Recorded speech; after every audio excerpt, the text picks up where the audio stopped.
शोषित पीड़ित समाज के उद्धारक परम पूज्य बोधिसत्व डॉक्टर बाबा साहब अम्बेडकर इनके विचारों का अभिवादन करते हुए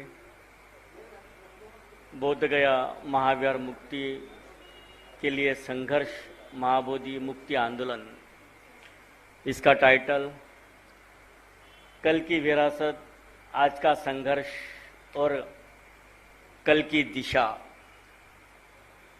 और अब तक का पूरा चर्चा सत्र हुआ।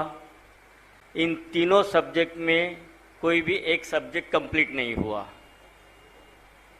कोई भी नहीं। किसी ने हिस्ट्री बताई तो किसी ने अपने एक्सपीरियंस बताए। ये वैचारिकता का विषय है। कल की विरासत, अब कल की विरासत, आज का संघर्ष, तो जो अभी आंदोलन चल रहा है उसके ऊपर हम डिस्कस करें, और कल की दिशा क्या हो। ये आंदोलन अगर बौद्धों के हाथ में आ भी गया तो इसके वारसदार कौन बनेंगे? हम ही आपस में लड़के मर जाएंगे? ये भी तो प्रश्न है। इन सारे चीजों के ऊपर में अगर हम बातचीत करें तो यहाँ पे तीन चीजें देखने को मुझे मिली जो मेरा एनालिसिस था। मैं हिस्ट्री में बातचीत नहीं करूंगा, ना ही किसी के ऊपर मैं टीका टिप्पणी करूंगा, लेकिन जब से ये आंदोलन चला उस आंदोलन के तीन पिल्लर के नाम सबसे पहले आते हैं। ससाई जी है, भंते आनंद जी है, या फिर करुणाकरण जी हो। और आज जिन लोगों ने आंदोलन चलाया उनका भी नाम आता है। और आंदोलन किसी की धरोहर नहीं रही, किसी की विरासत नहीं रही। जिसके अंदर में जिस समय ज्ञान जागा उस समय उसने उस आंदोलन को शुरुआत की है। चाहे वो अनागरिक धम्मपाल हो, चाहे अलेक्जेंडर कनिंगम के माध्यम से, आर्कोलॉजी डिपार्टमेंट के माध्यम से वो स्टार्ट किया गया, वॉट एवर, नो प्रॉब्लम। अब प्रश्न है कि इस आंदोलन की दिशा को और इस आंदोलन को कामयाबी की ओर कैसे लिया जाए। यहाँ पे भंते आनंद महास्तवीर जो है, उन्हीं से मैं प्रेरित होकर आंदोलन में काम किया, या फिर उनके साथ में आंदोलन का एक हिस्सा बना।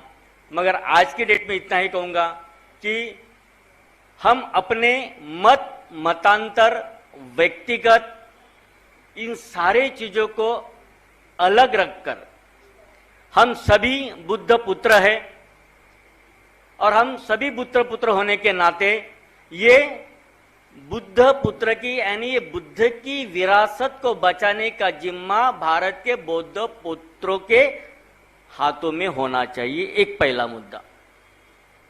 दूसरा मुद्दा कि हम किस पॉलिटिकल इशू के माध्यम से सॉल्व करते। तो अगर आज शेवाड़ जी ने बताया कि अगर ये आंदोलन को सॉल्व करना है तो सत्ता की चाबी होनी चाहिए, तो फिर मेरे ख्याल से सबसे बड़े राजनीतिक दो ही हुए भारत के अंदर में, एक तो तथागत भगवान बुद्ध और दूसरे डॉक्टर बाबा साहब अम्बेडकर। इससे बड़ा राजनीतिक तज्ञ कोई हुआ नहीं।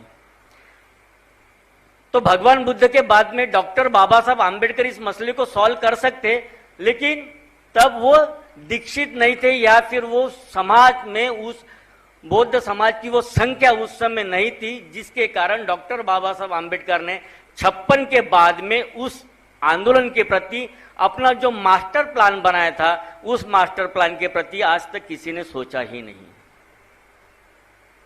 किसी ने नहीं सोचा। क्या ये बात बाबा साहब को समझ में नहीं आई होंगी?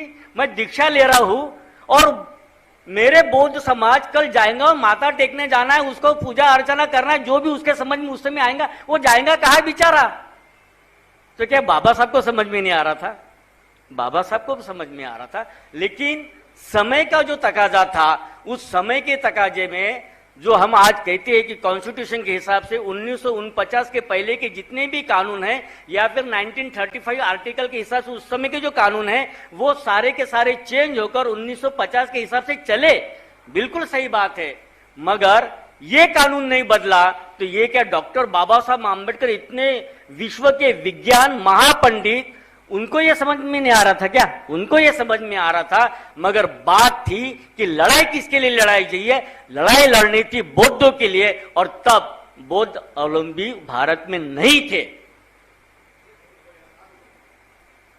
आज बौद्ध है, फिर यहाँ पे बात उठी है कि बिहार में बौद्ध नहीं है। बिहार में क्या सर, नागपुर में भी बौद्ध नहीं है। नागपुर में बौद्ध कौन है? नागपुर में भी सभी हिंदू मार है, बौद्ध कौन है? आइए बौद्ध सामने मंच पर। यहां पे मंच पर बैठे जितने भी वक्ता होंगे वो भी हिंदू मार है। अब बौद्ध की लड़ाई कौन लड़ेगा? कौन लड़ेगा सर? अब इस सवाल का जवाब नहीं रहेगा। बात यह है कि प्रश्न यह है कि अब ये आंदोलन चला, इस आंदोलन को हम सब अपने अंदर के मन मुटाव को साइड में रखकर सही मायने में बौद्ध बनकर अगर हम इस आंदोलन को कामयाब करें तो अच्छी तरह से इसके ऊपर में एक प्लान बनाया जाए कि कल, आज और परसों इसकी दिशा क्या रहने वाली है। और इसकी दिशा के लिए सबसे पहले आपको अपने स्वार्थ को कहीं त्यागना पड़ेगा। अगर इन प्लान के अंदर में आज भी स्वार्थ रहा तो फिर ब्राह्मणवाद वहां पे नहीं बैठा है सर, ब्राह्मणवाद आंदोलन करने वाले उनके विचारों में बैठा है और ये कभी फिनिश नहीं होगा, कभी नहीं। ये वास्तविकता है। तो ब्राह्मण तो अपने घर में बैठा है, हमको लड़ना है ब्राह्मणवाद से, ब्राह्मणी विचारों से। फिर ब्राह्मणी विचारों से लड़ना है तो फिर कैसे लड़े?